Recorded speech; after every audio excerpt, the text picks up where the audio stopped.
پڑھیں، یعنی ان کو بھی تسبیح کا نام دیا گیا ہے۔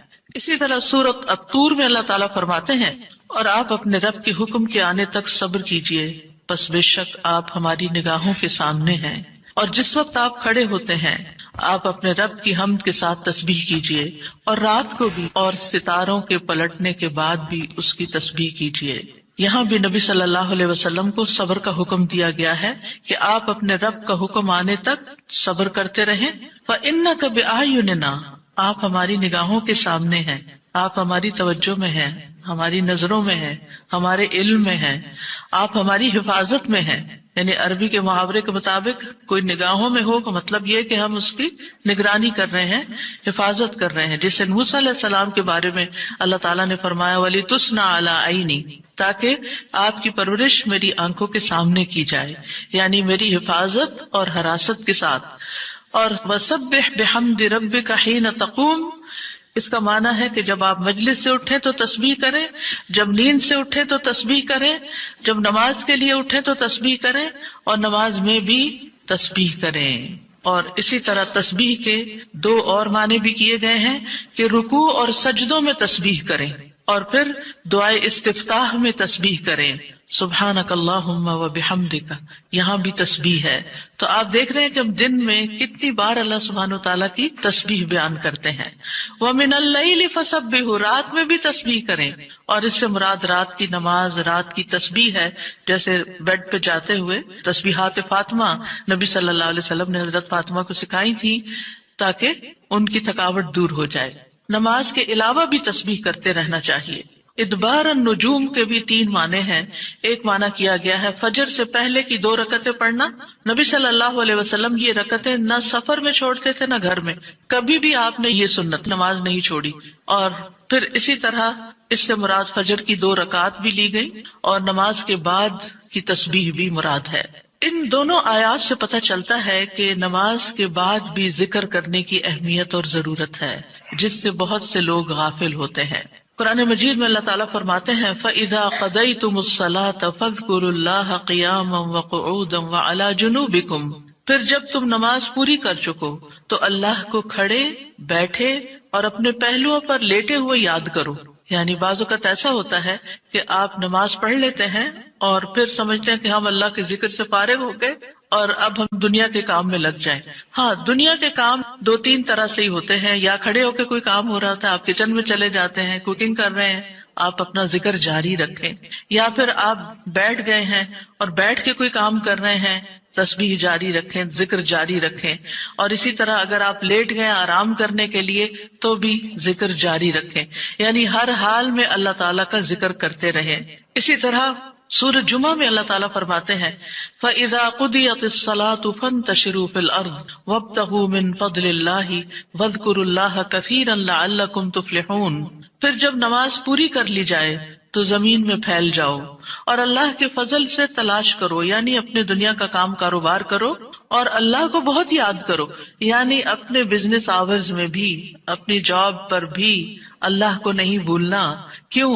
لعلکم تفلحون، تاکہ تم فلاح پاؤ، کامیاب ہو جاؤ۔ اسی طرح اللہ سبحانہ تعالیٰ رمضان کے روزے مکمل کرنے کے بعد کس چیز کا حکم دیتے ہیں؟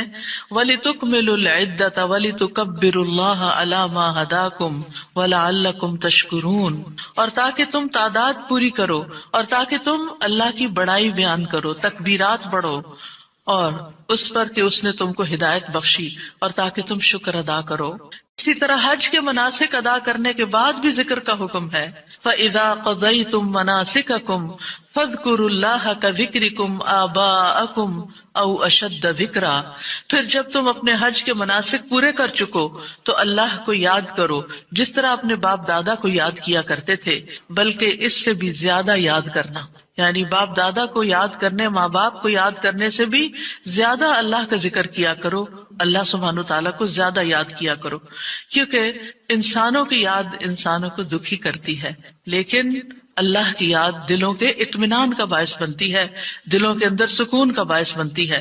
الا بذکر اللہ تطمئن القلوب، خبردار اللہ کے ذکر سے دلوں کو اطمینان نصیب ہوتا ہے۔ تو آپ نے دیکھا کہ تمام عبادات کے بعد ذکر کا حکم ہے، تسبیح کا حکم ہے، تکبیر کا حکم ہے۔ اسی طرح نماز کے بعد خاص طور پر یعنی نماز پڑھتے ہی اٹھ نہیں جانا چاہیے، بلکہ وہاں بیٹھ کر بھی اللہ کا ذکر کرنا چاہیے، اور اس میں غفلت نہیں برتنی چاہیے اور سستی نہیں ہونی چاہیے۔ بعض لوگ سلام پھیرتے ہی سنت پڑھنے کے لیے کھڑے ہو جاتے ہیں، جیسے آج کل تراویح میں جلدی ہوتی ہے لوگوں کو، تو بس فرض نماز پڑھی، آیت الکرسی کا بھی ٹائم نہیں ملتا کہ جلدی سے سنت کا ہوتا ہے کہ اگر آیت الکرسی پڑھنے بیٹھ گئے تو سنت رہ جائے گی، امام صاحب تراویح شروع کر دیں گے۔ تو میں سوچتی ہوں کہ جب گھر سے نکل ہی آئے اللہ کی یاد کے لیے تو کم از کم مسنون مستحب طریقے سے ہی ہم ساری عبادات کریں تاکہ وہ دل کو پھر اطمینان بھی نصیب ہو۔ بہرحال ایک نماز کے بعد فوراً اگلی نہیں شروع کر دینی چاہیے، اس کے بیچ کے وقفے میں اللہ کا ذکر کرنا چاہیے۔ نبی صلی اللہ علیہ وسلم فجر کی نماز کے بعد طلوع آفتاب تک نماز کی جگہ بیٹھے رہتے تھے، اور فجر ارلی شروع کرتے تھے، اندھیرے میں شروع کرتے تھے، اور فجر پڑھنے کے بعد بیٹھے رہتے اور ذکر کرتے رہتے۔ سماک بن حرب کہتے ہیں، میں نے جابر بن سمرہ سے عرض کیا، کیا آپ رسول اللہ صلی اللہ علیہ وسلم کے پاس بیٹھے تھے؟ انہوں نے فرمایا کہ ہاں، بہت زیادہ، میں بہت بیٹھتا رہا ہوں آپ کے پاس۔ آپ اپنی نماز کی جگہ سے کھڑے نہیں ہوتے تھے جس جگہ صبح کی نماز پڑھتے تھے جب تک کہ سورج نہ نکل آتا، پھر جب سورج نکل آتا تو آپ کھڑے ہو جاتے۔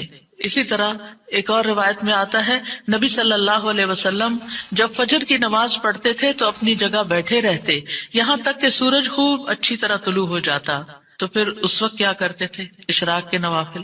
تو اس سے آپ اندازہ لگائیں، کیا ہم میں سے کوئی یہ کہہ سکتا ہے کہ میں رسول اللہ صلی اللہ علیہ وسلم سے زیادہ مصروف انسان ہوں، میں زیادہ بزی ہوں، میرے بہت کام ہے، میرے پاس بیٹھنے کا وقت نہیں ہے؟ نہیں، یہ صرف نفس کا دھوکہ ہوتا ہے۔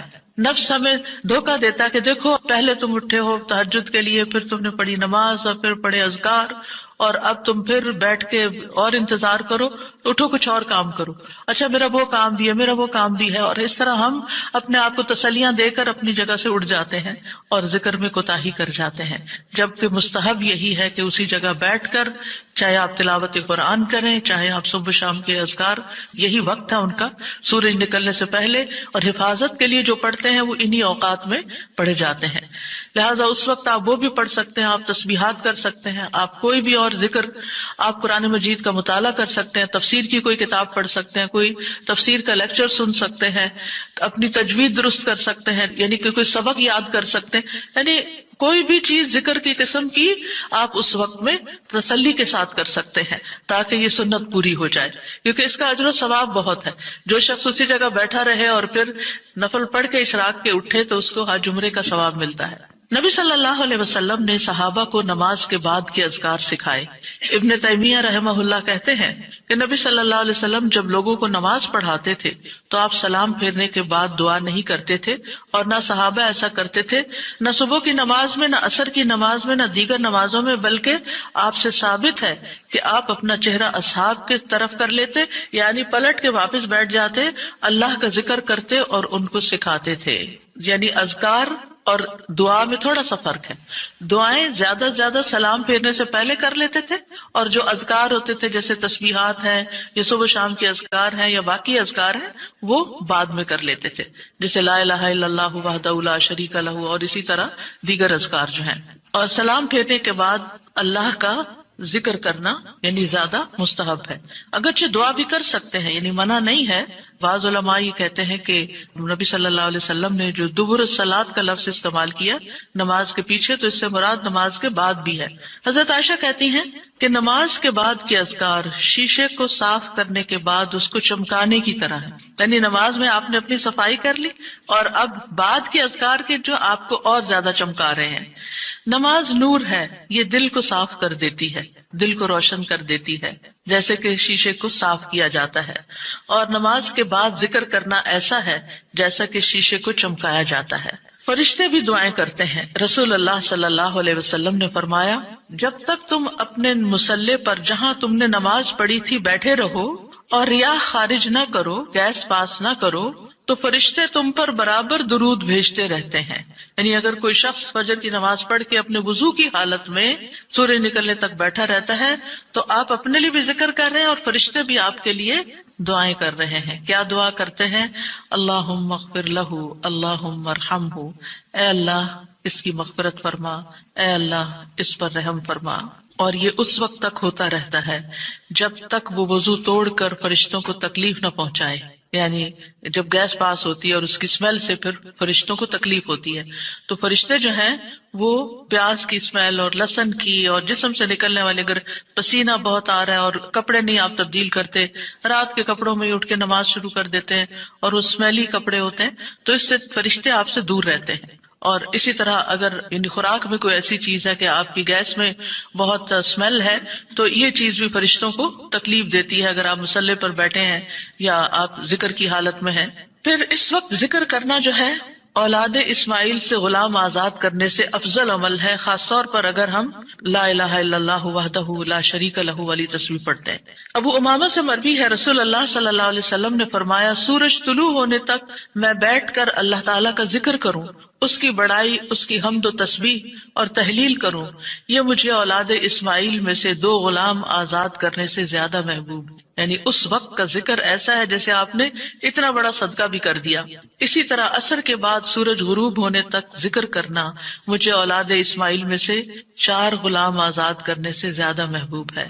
یعنی عصر پڑھ کر بھی آپ مغرب تک ذکر کر سکتے ہیں. اگر عام دنوں میں نہیں تو آپ جمعے کے دن تو کر ہی سکتے ہیں، کیونکہ اس دن دعائیں قبول ہوتی ہیں.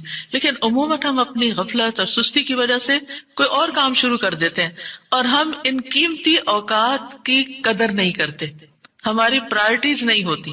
یعنی انسان کو جب پتہ چلتا ہے کہ یہ بزنس کا پیک آور ہے تو وہ کیا کرتا ہے؟ اس وقت کہیں اور سیر کو چلا جاتا ہے؟ نہیں، اس وقت وہ سارے کام چھوڑ کر اس کام کی طرف متوجہ ہو جاتا ہے جو اس کو سب سے زیادہ فائدہ دینے والا ہے. تو اسی طرح بعض سلف صالحین کہتے ہیں کہ ہم نے جمعے کے دن عصر کے بعد مغرب تک جو دعا کی ہماری قبول ہوئی. یعنی یہ قبولیت دعا کا خاص وقت ہوتا ہے.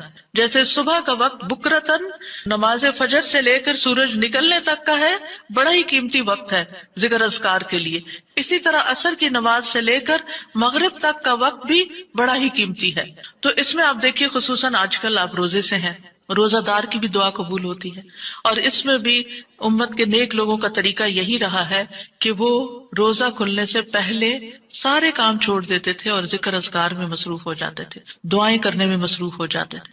تو آپ بھی اپنے لیے کچھ پلان اس طرح کریں کہ جمعے کا دن اور ہم کم از کم رمضان کا مہینہ عصر کا وقت جو ہے اس سے پہلے پہلے اپنے کام ختم کر کے مصلی پہ بیٹھے یا کرسی پہ بیٹھے، یا لیٹنا چاہتے تو لیٹ جائیں، کیونکہ پہلی آیت یہی بتائی گئی تھی نا کہ آپ کھڑے یا بیٹھے یا لیٹے ہر حال میں اللہ کا ذکر کر سکتے ہیں.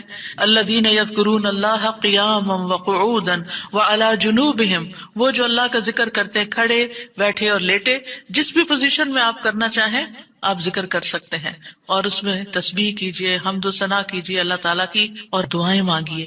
اور الحمدللہ ہمارے پاس کتابوں کی شکل میں دعاؤں کا اتنا پیارا ذخیرہ ہے جو مسنون اوتھینٹک دعائیں قرآن و سنت سے ہم نے جمع کی ہیں.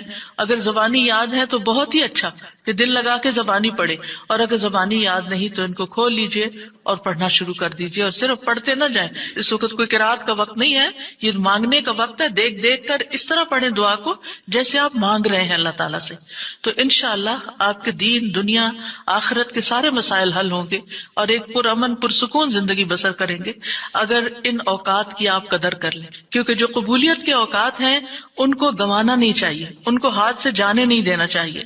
آپ صبح فجر کے وقت مثلا اگر رمضان میں ہر روز 1 سپارہ پڑھتے ہیں، آدھا سپارہ فجر کے بعد پڑھ لیں، آدھا سپارہ عصر کے بعد پڑھ لیں. تو اس طرح بیلنس بھی ہو جائے گا، آپ کا دل نہیں گھبرائے. کیونکہ ہمارا نفس جو ہے نا وہ اتنا آزاد منش ہے کہ وہ کہیں ایک جگہ بیٹھنے کی قید قبول نہیں کرتا.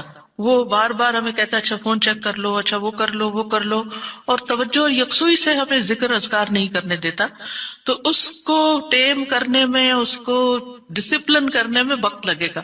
لیکن ونس ایک دفعہ آپ عادی ہو گئے، آپ نے اس گھوڑے کو قابو کر لیا، آپ نے اس کو بٹھا لیا. جیسے بچے کو بٹھانے میں مشکل ہوتی ہے لیکن جب بیٹھ جاتے پھر بیٹھ جاتے ہیں. تو پھر انشاءاللہ آپ دیکھیں گے کہ آپ کے لیے یہ گھڑیاں بڑی پر لذت ہو جائیں گی. آپ ان گھڑیوں کو انجوائے کریں گے، آپ کا اور زیادہ دل چاہے گا کہ کاش یہ اور لمبی ہو جائے. اچھا روزہ کھل گیا، ابھی تو میرا یہ بھی اور یہ بھی ٹارگٹ پورا نہیں ہوا. پھر اسی طرح یہ ہے کہ رسول اللہ صلی اللہ علیہ وسلم نے فرمایا جو شخص فجر کی نماز جماعت کے ساتھ پڑھنے کے بعد بیٹھ کر اللہ کا ذکر کرتا رہے یہاں تک کہ سورج نکل آئے، پھر 2 رکعتیں پڑھے، اس کے لیے 1 حج اور عمرے کا ثواب ہے. انس فرماتے ہیں پھر رسول اللہ صلی اللہ علیہ وسلم نے 3 بار فرمایا پورا پورا پورا، یعنی پورا ثواب حج عمرے کا، پورا ثواب حج عمرے کا، پورا ثواب. یعنی آپ سوچئے کہ حج عمرہ کرنا کوئی آسان کام ہے؟ مشکل کام ہے جس میں مال بھی انوالو ہے، آپ کے ایفرٹ بھی، آپ کا گھر چھوڑنا بھی، سب کچھ. لیکن اگر آپ کو ایک مصلی پہ بیٹھ کے اتنا بڑا اجر و ثواب ملتا ہے تو اور کیا چاہیے. صرف بات ہے اپنے نفس کو منانے کی، اپنے دل کو اور اپنے آپ کو ڈسپلن کرنے کی. اور ایک دفعہ آپ نے شروع کر لیا اور اگر نہیں ہو پا رہا تو اللہ سے دعا کریں کہ اللہ تعالیٰ توفیق دے دے، اللہ تعالیٰ آسان کر دے، تو انشاءاللہ آپ کے لیے آسانی بھی ہو جائے گی. پھر اسی طرح نبی صلی اللہ علیہ وسلم نے فرمایا اللہ تعالیٰ فرماتا ہے کہ میں اپنے بندے کے ساتھ ہوتا ہوں جب وہ مجھے یاد کرتا ہے اور میری یاد میں اپنے ہونٹ ہلاتا ہے. اور ایسے لوگ جو ذکر میں آگے ہوتے ہیں وہ درجات میں بھی بہت آگے ہیں، سبقت لے جانے والے ہیں، فالسابقون السابقون ہیں. رسول اللہ صلی اللہ علیہ وسلم نے فرمایا مفردون سبقت لے گئے. صحابہ نے پوچھا یا رسول اللہ مفردون کون ہوتے ہیں؟ آپ صلی اللہ علیہ وسلم نے فرمایا جو اللہ کے ذکر میں مشغول رہتے ہیں، یعنی ہر وقت ان کا دھیان اپنے رب کی طرف ہوتا ہے، کیونکہ ذکر میں دل میں بھی یاد ذکر کہلاتا ہے، زبان سے کچھ بولنا بھی ذکر ہے، اور اس کے علاوہ قرآن کی تلاوت، نماز، یہ ساری ذکر کی قسمیں ہیں. یعنی کچھ فارمل ہے، کچھ انفارمل ہے، کچھ خبر ہے یعنی جیسے تسبیحات وغیرہ ہوتی، کچھ میں دعا ہوتی ہے، طلب ہوتی ہے، اللہ تعالیٰ سے اپنی حاجت مانگتے ہیں. یہ ساری چیزیں ذکر میں شمار ہوتی ہیں. اب آ جاتے ہیں ہم نماز کے بعد کے اذکار کے متعلق، اور یہ اذکار بھی آپ کو اس کتاب میں ملیں گے. نماز کے اذکار یعنی نماز کے اندر کے ذکر بھی اور نماز کے بعد کے بھی. نماز کا سلام پھیرتے ہی نماز ختم ہو جاتی ہے، اس کے بعد سب سے پہلے کہنا چاہیے اللہ اکبر 1 بار، اور تھوڑا سا بلند آواز سے، جس سے پتہ چلے کہ نماز پڑھ لی ہے. اللہ اکبر. ابن عباس کہتے ہیں میں نبی صلی اللہ علیہ وسلم کی نماز کے مکمل ہونے کو تکبیر کی وجہ سے سمجھ جاتا تھا. یعنی مثلا کوئی نفل پڑھ رہا ہے تو آپ کو نہیں پتہ چلتا کہ پڑھ چکا یا نہیں، لیکن اگر اس نے بلند آواز سے کہہ دیا اللہ اکبر تو پتہ چل گیا کہ ہاں اس کی نماز مکمل ہو گئی ہے. کیوں اللہ اکبر کہیں؟ کہ اللہ ہر چیز سے بڑا. آپ دیکھیں ہم نے نماز کا آغاز کس سے کیا تھا؟ اللہ اکبر سے کیا تھا، اور نماز میں کئی بار ہم نے اللہ اکبر کہا، اور اب نماز کے اختتام پر بھی اللہ اکبر، رمضان کے اختتام پر بھی اللہ اکبر، یعنی اللہ کی تکبیر بیان کرنا. اللہ سبحانہ وتعالیٰ قرآن مجید میں فرماتے ہیں اتل ما اوحی الیک من الکتاب واقم الصلاۃ ان الصلاۃ تنہی عن الفحشاء والمنکر ولذکر اللہ اکبر واللہ یعلم ما تصنعون.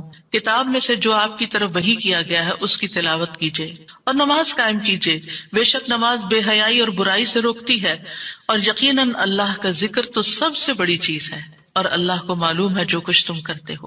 تو اللہ کا ذکر سب سے بڑی چیز، اور اس ذکر میں اللہ کو سب سے بڑا قرار دینا سب سے بڑی چیز. اور نبی صلی اللہ علیہ وسلم اور پھر صحابہ کا طریقہ بھی یہی تھا کہ آپ فرض نمازوں کے بعد ذکر کرتے اور آوازیں بلند کرتے، یعنی نماز کے بعد کا ذکر جو ہے اس میں آواز اونچی ہوتی ہے. ابن عباس اس بات سے معلوم کر لیتے کہ لوگوں نے سلام پھیر لیا ہے کیونکہ وہ ان کے ذکر کی آواز سنتے تھے. یعنی مطلب یہ ہے کہ نماز کے بعد اللہ اکبر بھی اونچی آواز میں، استغفر اللہ استغفر اللہ استغفر اللہ یہ بھی ذرا اونچی آواز میں. یعنی ایک ہوتا ہے سری ذکر یعنی دل ہی دل میں پکارنا، اور ایک ہوتا ہے جاہری جس میں یہ ذکر جو نماز کے بعد ہوتا ہے اس کو تھوڑا اونچی آواز میں کرنا چاہیے.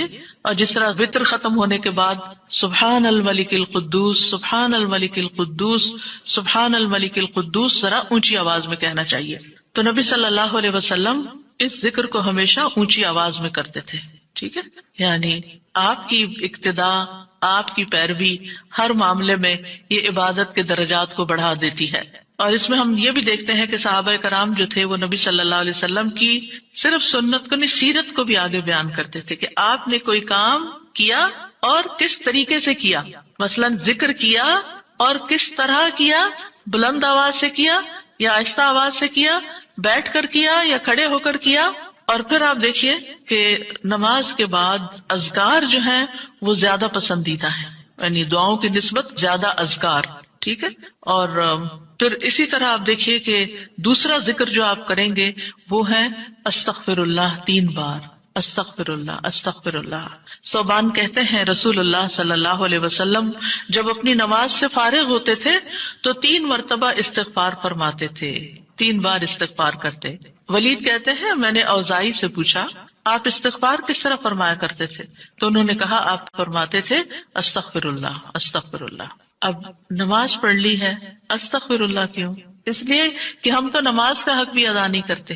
ہمارا دھیان کہاں سے کہاں چلا جاتا ہے، ہم کئی دفعہ بھول جاتے ہیں، ہمیں سجدہ سہو کرنا تک یاد نہیں رہتا، ہمیں کچھ پتہ نہیں ہوتا ہم نے کون سی سورت پڑھی، کیا تلاوت کی. ہو سکتا ہے تلاوت میں کوئی غلطی کر دیں، ہو سکتا ہے کہ تسبیح کی جگہ کچھ اور پڑھ دیں بھول چوک کے. تو ہم نماز کے اندر بھی بہت کچھ غلط کرتے رہتے ہیں جانے انجانے. اور خاص طور پر جن لوگوں نے اپنی نماز کے پروننسیشن کی اصلاح نہیں کی وہ تو کچھ سے کچھ پڑھتے رہتے ہیں بعض اوقات. یعنی پروننسیشن صحیح نہ ہونا جو ہے وہ الفاظ کے مطلب کو ہی بدل دیتا ہے. اس لیے پہلی پرائرٹی میں کوئی ایسا ٹیچر ڈھونڈیے کہ جو آپ کی نماز سن کے اس کا پروننسیشن آپ کو ٹھیک کر دے. بہرحال نماز کے بعد استغفر اللہ استغفر اللہ. اور ایک اور چیز، نماز پڑھنے کے بعد انسان کو ایک فیلنگ ہوتی ہے کہ میں نے کچھ کیا ہے، لیکن جب انسان استغفر اللہ کہتا ہے تو اس میں عاجزی کا اظہار ہوتا ہے کہ اللہ تیرا حق ادا نہیں کیا، مجھے ابھی بھی گناہوں کی بخشش کی ضرورت ہے. اور آپ دیکھیے کہ یہ الفاظ نبی صلی اللہ علیہ وسلم ادا کرتے تھے جن کے اگلے پچھلے سارے گناہ معاف کر دیے گئے تھے. تو جو شخص نماز کے بعد استغفار پڑھتا ہے وہ اپنی نمازوں پر کبھی فخر غرور تکبر نہیں کر سکتا کہ میں بڑا نمازی ہوں، میں بڑا پرہیزگار ہوں، میں بڑا عبادت گزار ہوں. نہیں، وہ یہ دیکھے گا کہ میں نے حق ادا نہیں کیا، میرے سے جو کمی کوتاہی ہوئی ہے اللہ تعالیٰ اس کو معاف کر دے. جو چیز مکمل طور پر ادا کرنی چاہیے تھی اس کو اس طرح نہیں ادا کیا، کچھ نہ کچھ کوتاہی واقع ہو گئی، تو اس بخشش کے طلب کرنے سے اللہ تعالیٰ کوتاہی سے درگزر فرما دے گا انشاءاللہ. اور ویسے بھی استغفار کرنے سے نقص یا کمی کوتاہی جو ہے اس کا ازالہ ہوتا ہے ہماری عام روزمرہ زندگی میں بھی. تیسرا ذکر، اب آپ دیکھ رہے ہیں یہ ذکر ہے، اللہ اکبر بھی ذکر ہے، استغفر اللہ بھی ذکر ہے، اور تیسرا یہ بھی ذکر ہے اللہم انت السلام ومنک السلام تبارکت ذل جلال والاکرام. اے اللہ تو سراپا سلامتی ہے اور تجھی سے سلامتی حاصل ہوتی ہے، تو بڑی برکتوں والا ہے اے جلال و اکرام والے. یعنی استغفار کے بعد پھر فوراً بعد اللہ تعالیٰ کی تعریف اور یہ ذکر. السلام جو ہے یہ اللہ تعالیٰ کے ناموں میں سے ایک نام ہے جس کا مطلب یہ ہے کہ اللہ تعالیٰ ہر طرح کی آفات سے، عیبوں سے، ہر طرح کے نقص سے سلامت ہے. کوئی چیز اس کو نقصان نہیں دے سکتی، نہ لوگوں کی باتیں جو اللہ تعالیٰ کے خلاف کرتے ہیں، یا لوگوں کے گمان، یا لوگوں کی نافرمانیاں اور گناہ اور عبادت نہ کرنا، اللہ کا حکم نہ ماننا. اللہ تعالیٰ کو کوئی چیز نقصان نہیں دیتی، وہ سلامت ہے، اس کو کسی کی ضرورت ہی نہیں ہے. یہ جو کچھ ہم کرتے ہیں، ذکر ہو، عبادت ہو، یہ اپنے ہی فائدے کے لیے کرتے ہیں، اللہ تعالیٰ پر کچھ احسان نہیں ہے. تو ہم یہ کہتے ہیں اللہم انت السلام کہ اللہ تعالیٰ آپ سراسر سلامتی ہیں اور آپ کا ہر فعل جو ہے وہ ظلم سے سلامت ہے، پاک ہے، ہر شر سے پاک ہے. آپ کی تقدیر، آپ کے فیصلے، ہر چیز سلامتی پر مبنی ہے. ومنک السلام، سلامتی تیری ہی طرف سے آتی ہے، یعنی تو ہی سلامتی دیتا ہے یا تو ہی سلامتی کو روک لیتا ہے. سلامتی کا مالک بھی تو ہی ہے، تو سلامت رکھے تو ہم سلامت ہیں. تو یہ تعلق اللہ تعالیٰ سے انسان اپنا ظاہر کرتا ہے کہ انسان اپنے رب کے بارے میں کیا سمجھتا ہے. تبارکتا، تبارکتا کا لفظ برکت سے ہے جس کا مطلب ہوتا ہے کثرت سے کسی چیز کا بڑھنا اور قائم رہنا، یعنی تیری خیرات و برکات بہت زیادہ ہیں. ذل جلال والاکرام، اے عزت اور جلال والے. جلال کا مطلب ہے عظمت، بڑائی، اور اکرام کا مطلب ہے احسان. یعنی تو اپنے بندوں کو عزت و اکرام دیتا ہے، اپنے رسولوں کو، اپنے انبیاء کو اور اپنے صالح بندوں کو تو ہی عزت اور اکرام اور برکتیں عطا کرتا ہے.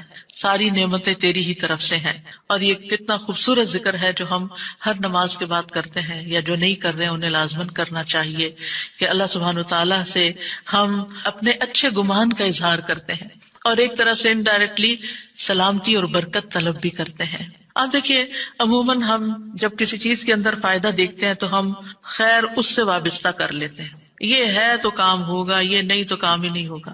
مثلاً آپ کوئی قلم خریدتے ہیں اور اس سے لکھنا شروع کرتے ہیں اور آپ کو اچھا لگتا ہے، یا آپ اس سے جو لکھنا چاہتے تھے آرٹیکل یا کوئی چیز یا نوٹس اپنے تو بڑے اچھے لکھ پاتے ہیں، تو آپ کہنے لگتے ہیں یہ قلم بڑا مبارک ہے. ٹھیک ہے بھائی، قلم اچھا ہے، فائدہ دے رہا ہے آپ کو، لیکن اصل تو اللہ نے آپ کے لیے یہ وسیلہ بنایا کہ اس نے آپ تک یہ پہنچایا. تو اصل برکت اور خیر اور سلامتی کا منبع اللہ رب العزت کی ذات ہے. چیزوں کے ساتھ مت چمٹ جائیے اور ان پر اتنے ڈیپینڈنٹ نہ ہو جائیں کہ اللہ کو بھول جائیں اور اللہ تعالیٰ کی نعمت اور اللہ تعالیٰ کا احسان یاد نہ کریں. تو اس لیے ہر نماز کے بعد ہم اس بات کا اقرار کرتے ہیں کہ ساری برکتیں تیری ذات سے ہیں یا رب، ساری سلامتی تیری طرف سے ہے یا رب، عزت اور اکرام تیری ہی طرف سے ہے یا رب، تو ہی جس کو چاہے اس پر احسان فرماتا ہے، لہٰذا ہم یہ سب کچھ تجھ سے ہی طلب کرتے ہیں. پھر آپ دیکھیے چوتھا ذکر ہے لا الہ الا اللہ وحدہ لا شریک لہ لہ الملک ولہ الحمد وہو علی کل شیء قدیر. یہ بھی آپ 3 بار پڑھ سکتے ہیں، یہ بھی ذکر ہے، یعنی 3 مرتبہ اللہ تعالیٰ کی توحید کا اقرار. مغیرہ بن شعبہ جو وحی کے کاتب تھے ان سے مروی ہے کہ معاویہ رضی اللہ عنہ نے مغیرہ کو لکھا کہ کوئی حدیث جو آپ نے رسول اللہ صلی اللہ علیہ وسلم سے سنی ہو وہ مجھے لکھ کر بھیجیں. راوی کہتے ہیں کہ مغیرہ رضی اللہ عنہ نے انہیں لکھا کہ میں نے آپ صلی اللہ علیہ وسلم سے سنا ہے آپ اپنی نماز سے فارغ ہونے کے بعد 3 مرتبہ یہ پڑھا کرتے تھے لا الہ الا اللہ وحدہ لا شریک لہ لہ الملک ولہ الحمد وہو علی کل شیء قدیر. سب سے پہلے توحید کا اقرار کہ اللہ ایک ہے، وہی الہ ہے، وہی خالق ہے، مالک ہے، رب ہے، معبود ہے. پھر اس بات کا انکار کہ کوئی اس کا شریک ہو، لا شریک لہ. اور پھر لہ الملک، بادشاہت بھی اسی کی ہے، معبود بھی وہی ہے، بادشاہ بھی وہی ہے، اور ایسا بادشاہ ہے وَلَهُ الْحَمْدُ کہ اس کی تعریف ہے. دنیا کے بادشاہوں کا حشر ہوتا دیکھا ہے آپ نے، ان کے ساتھ کیا کیا جاتا ہے، لیکن اللہ سبحانہ وتعالیٰ کی بادشاہت پر کوئی آنچ نہیں آتی، کوئی اس کو ہلا نہیں سکتا، کوئی اس کو نقصان نہیں دے سکتا، کوئی اس پر باتیں نہیں بنا سکتا، کوئی اس کا نقص نہیں نکال سکتا کہ اللہ تعالیٰ نے آسمان میں یہ کیا چیز بنا دی، اب زمین میں کیا بنا دی. نہیں، وَلَهُ الْحَمْدُ، اسی کی ہے تعریف. یعنی ایسا بادشاہ کہ جو قابل تعریف ہے، اور ایسا بادشاہ کہ وَهُوَ عَلَى كُلِّ شَيْءٍ قَدِيرٌ. دنیا کے بادشاہ انتہائی بے بس لاچار ہوتے ہیں، ان کے ہاتھ میں کچھ نہیں ہوتا، وہ انسانوں کے محتاج ہوتے ہیں، انسانوں کی خدمت کے، انسانوں کی مدد کے، انسانوں کے مال کے محتاج ہوتے ہیں. یہ بادشاہت کیا بادشاہت ہے جس کی ساری ڈیپینڈنسی لوگوں کے اوپر ہے. تو اصل بادشاہت تو اللہ کی ہے کہ جو ہر چیز پر پوری قدرت رکھتا ہے. تو آپ اس احساس کے ساتھ اگر اللہ تعالیٰ کا یہ ذکر کرتے ہیں تو آپ کا دل ایک سکون سے بھر جائے گا، ایک خوشی سے بھر جائے گا کہ میں ایسی ہستی کو جانتی ہوں، ایسی ذات کو جانتی ہوں کہ جو اتنی خوبیوں کی مالک ہے. کیونکہ یہ انسان کی فطرت میں ہے، انسان کی نفسیات میں ہے کہ وہ کسی چیز کی تعریف کر کے خوش ہوتا ہے، اور عام طور پر ہم صرف سامنے نظر آنے والی چیزوں کی تعریف کر کر کے خوش ہوتے رہتے ہیں، اور تھوڑے دن کے بعد وہ بھی خراب ہو جاتی ہیں، وہ تعریف بھی ساتھ ہی چلی جاتی ہے. انسان ہے تو مر جاتے ہیں، ان کے اعمال ہے تو ختم ہو جاتے ہیں، اور کبھی وہ اچھے ہوتے ہیں اور پلٹ بھی جاتے ہیں. وہ کہاں گئی تعریفیں؟ جوان ہے تو بڑھاپے میں ساری تعریفیں چلی گئی، مالدار تھے تو غریب ہوئے تو ساری تعریفیں چلی گئیں. اسی طرح علم ہے اور جنون لاحق ہو گیا تو ساری تعریفیں چلی گئیں، سب کچھ الٹ گیا. اور دنیا کے یہ سارے نظارے آپ نے دیکھے ہوں گے کہ جب ہر نعمت لوگوں پر الٹ جاتی. اسی لیے ہم دعا کرتے ہیں نا کہ اللہم انی اعوذ بک من زوال نعمتک، کہ اللہ نعمتوں کے زوال سے بچانا. یہ انتہائی تکلیف دہ چیز ہے، لیکن یہ ایک دنیا کا قانون ہے، یہ سب کچھ ہوتا ہے اور ہماری آنکھیں دیکھتی ہیں. لیکن اللہ سبحانہ وتعالی ان سب چیزوں سے پاک ہے، اس کو کوئی زوال نہیں اور اس کا کوئی کچھ بگاڑ نہیں سکتا، اور وہ ہر چیز پر پوری طرح قادر ہے، جو چاہے کر سکتا ہے، اور تعریف اسی کے لیے ہے. 5واں ذکر لا الہ الا اللہ وحدہ لا شریک لہ لہ الملک ولہ الحمد وہو علی کل شیء قدیر. اللہم لا مانع لما اعطیت ولا معطی لما منعت ولا ينفع ذا الجد منک الجد. اللہ کے سوا کوئی الہ نہیں، وہ اکیلا ہے، اس کا کوئی شریک نہیں، بادشاہت اسی کی ہے اور تمام تعریف اسی کے لیے ہے، اور وہ ہر چیز پر پوری طرح قدرت رکھنے والا ہے. اے اللہ، جو کچھ تو نے دیا ہے اسے کوئی روکنے والا نہیں، اور جو کچھ تو نے روک دیا اسے کوئی دینے والا نہیں، اور کسی مالدار کو تیری بارگاہ میں اس کا مال نفع نہیں پہنچا سکتا. ابتدا میں تو وہی اللہ کی توحید بیان ہوئی، اس کی بادشاہت اور اس کی حمد کا ذکر ہے اور اس کی قدرت کا ذکر ہے، اور اس کے بعد کہ جو اللہ نے دیا، جو وہ دینا چاہتا ہے اسے کوئی روک نہیں سکتا. یہاں بھی آپ دیکھیں مانگ کچھ نہیں رہی، یہ ذکر ہے، یہ دعا نہیں، یہ کیا ہے؟ ذکر ہے. اور جو کچھ تو نے روک دیا کوئی دے ہی نہیں سکتا، اور سارے ہی مالدار فقیر ہیں، اور خاص طور پر تیرے